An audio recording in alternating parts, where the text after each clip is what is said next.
Всем привет! Сегодня мы находимся в гостях у компании Somon Реклама. И знаете, как только мы зашли в этот офис, мы поняли сразу, вот где он находится, основной источник световых конструкций, ярких вывесок и, самое главное, тех самых LED-экранов, которые привлекают наше с вами внимание по всему городу и за его пределами. Каким образом компания развивается и развивает эту сферу у нас в стране, какие современные решения востребованы на рынке и как Европейский банк реконструкции и развития помог команде выйти на новый уровень. Об этом мы поговорим прямо сейчас с директором Somon Реклама Нодира Авзали. Добрый день. Нодира, Somon Реклама, в принципе, название уже говорит само за себя, но тем не менее нам интересно, чем именно занимается ваша команда. Наша компания занимается поставками LED-оборудования, а также наружной рекламой. Но основной вид деятельности – это все же поставка LED-оборудования. В частности, мы клиентам помогаем выбрать необходимый экран, устанавливаем, монтируем, а также обучаем их использовать эти экраны для своих нужд. Но в любом случае компания всегда, любой бизнес начинается с чего-то. Кто-то стартует в гараже, кто-то с какой-то маленькой скромной идеей, кто-то с амбициозных проектов. С чего начиналась ваша история? Ой, на самом деле это было все так достаточно спонтанно. В 2018 году, ближе к концу этого года, я мужа сопровождала в поездке в Китай на выставку. Он там, по своим вопросам, а я погулять по Китаю. И так получилось, что на выставке мы познакомились с заводами, которые как раз-таки занимаются производством LED-оборудования. Мы заинтересовались, и эти заводы нас пригласили непосредственно посетить их производственную линию. Мы посетили топ-5 китайских производителей по LED-оборудованию. И когда мы вернулись домой, у меня прям возникла не то что идея, я поняла, что в Душанбе были уже экраны, но их было настолько мало, что я прям мужу сказала, что нужно эту идею развить и попробовать LED-экраны именно такого качества привезти в Душанбе, в Таджикистан. И уже в 2019 году появилась такая возможность приобрести компанию Somon Реклама, потому что для того, чтобы сотрудничать с крупными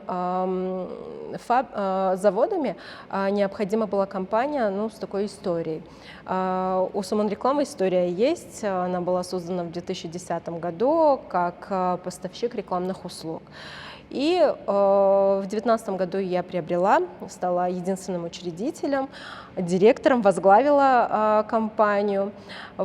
И сразу же в этом же году собрали мы команду. Команда изначально у нас была из инженеров, у которых было соответствующее образование, но представления, что такое экрана, не было.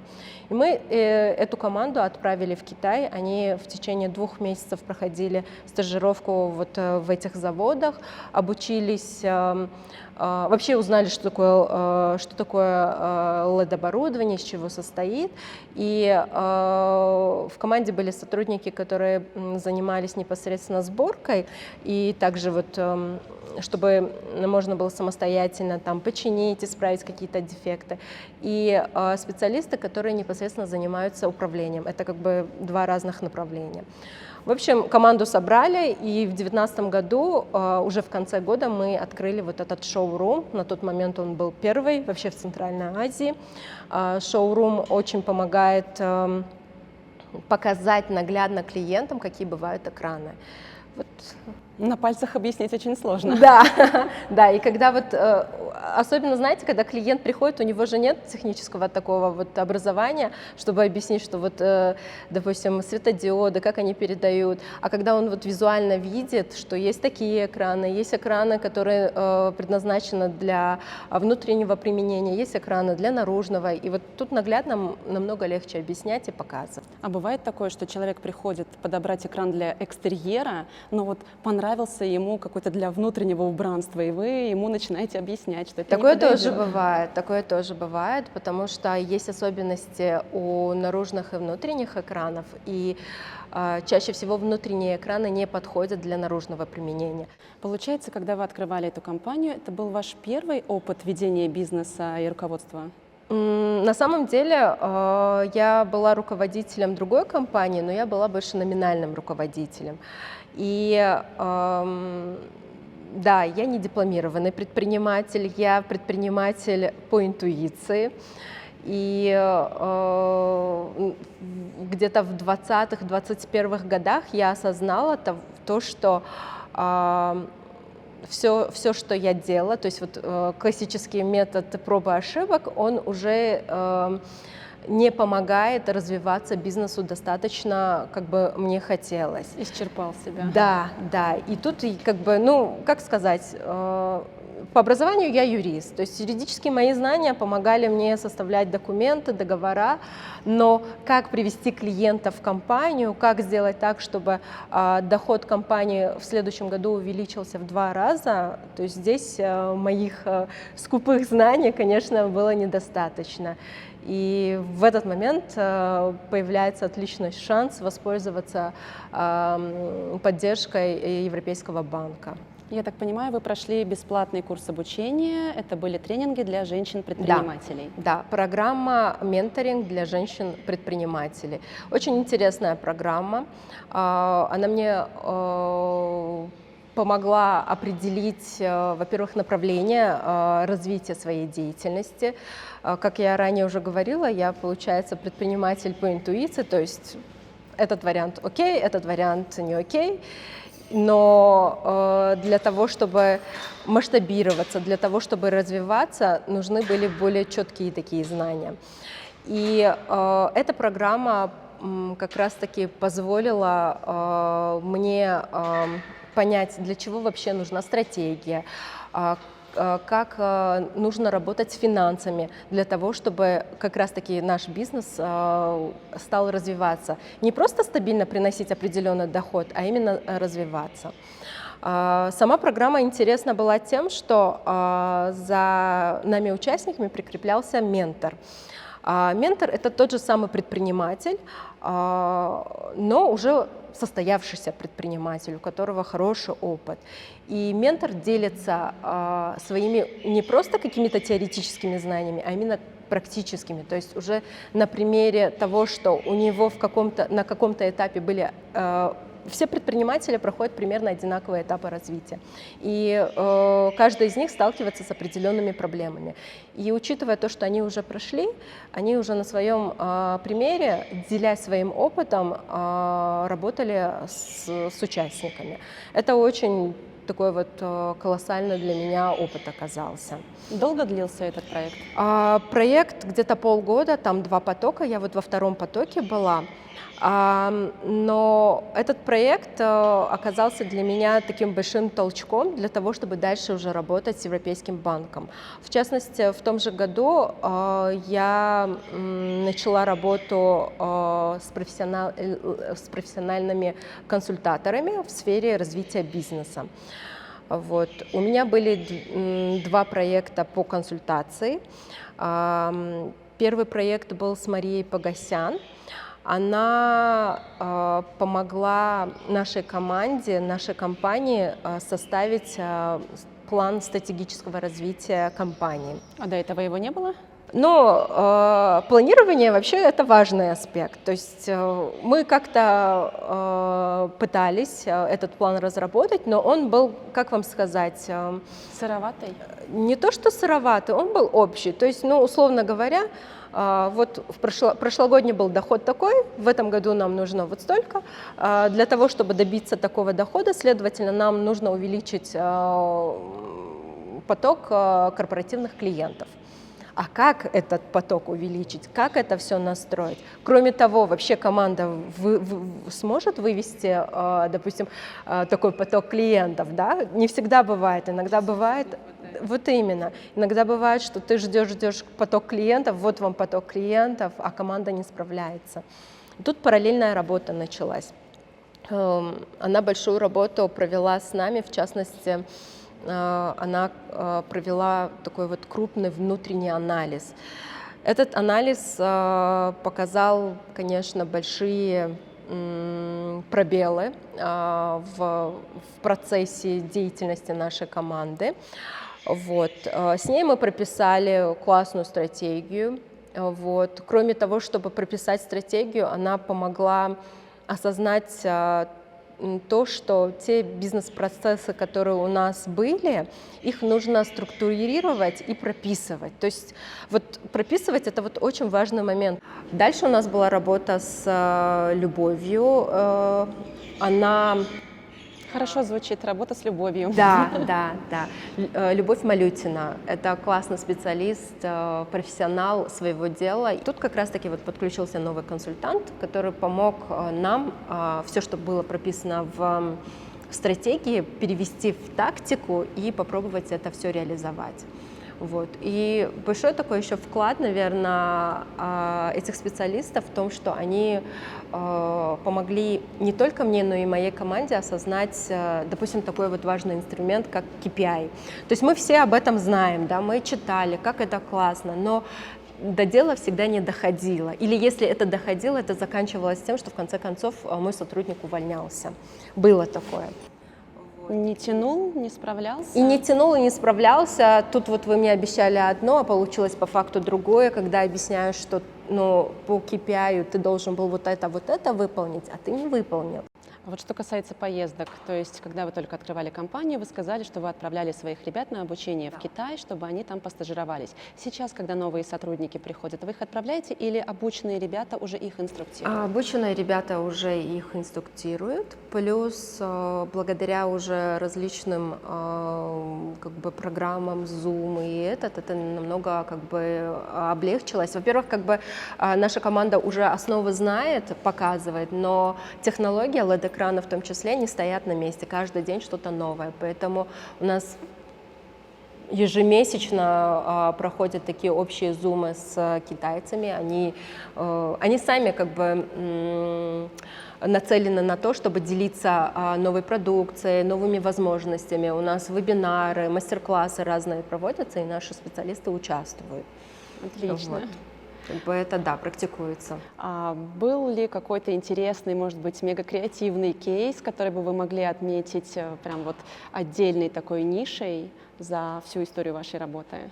Ну, один из самых, наверное, первых таких креативных решений для нас явилось решение, которое мы предложили клиентам.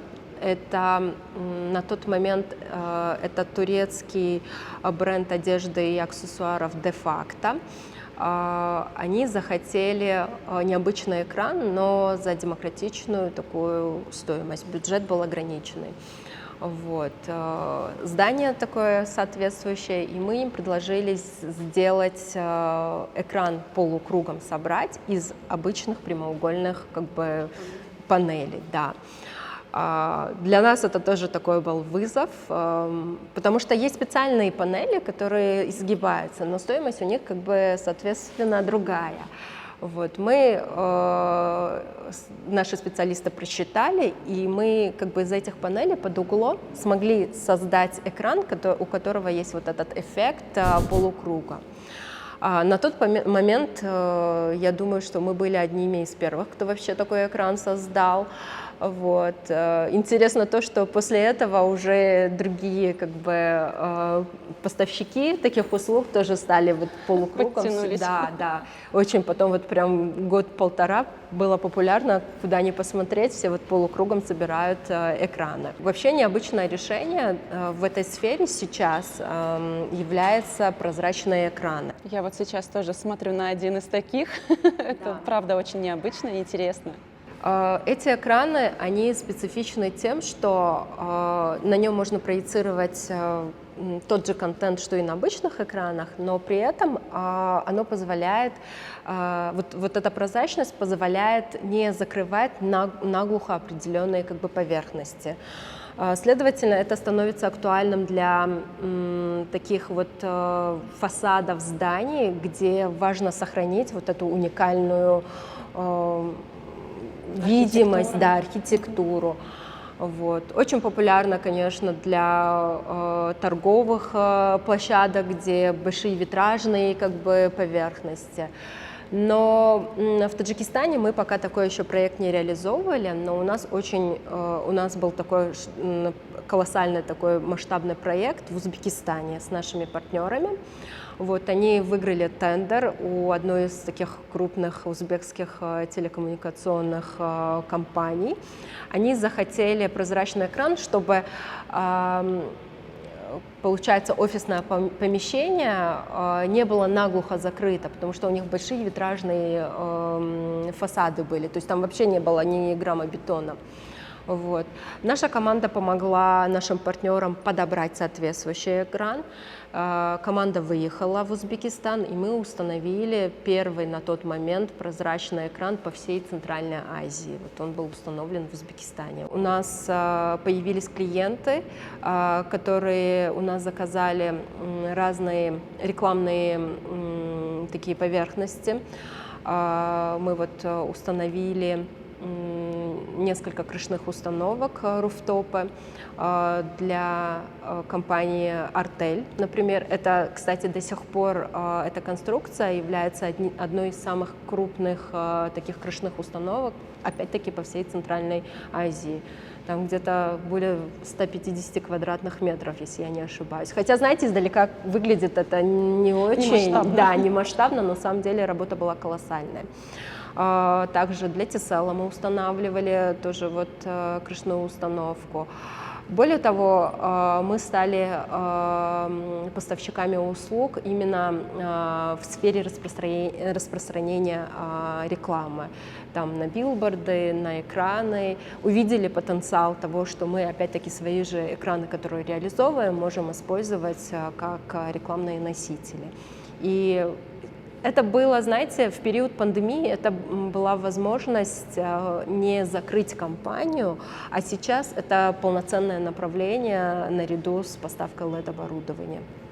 Признайтесь честно, по городу, когда едете за день, сколько работ своих видите как минимум? Ну, много.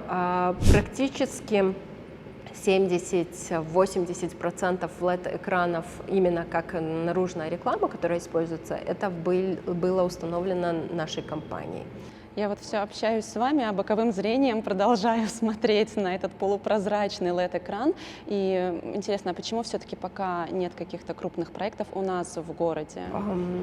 Прозрачный экран – это дорогой экран. К сожалению, пока для наших клиентов основной такой фактор, который помогает выбрать поставщиков услуг, является цена. Предлагаешь прозрачный экран и обычный экран, который в 2 раза дешевле, конечно, клиент выберет на ПК обычный простой экран. К сожалению, пока так. Но я надеюсь, что у нас и клиенты тоже развиваются, и мы развиваемся. Мы тоже ищем более такие гибкие условия для того, чтобы все же реализовать такие проекты здесь у себя на родине. Да, Надир, как ни крути, есть такое явление, как баннерная слепота. То есть, вокруг очень много рекламы, и, видимо, мы пресыщаемся этим и уже иногда не обращаем внимания на ту или иную вывеску или объявление.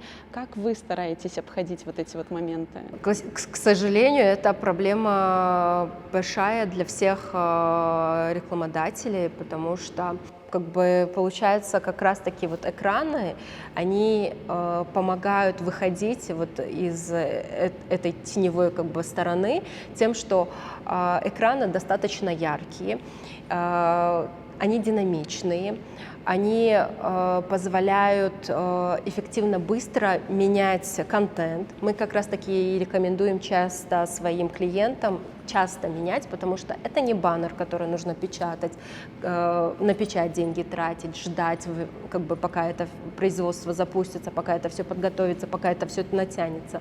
Тут важно быстро сориентироваться и поменять контент.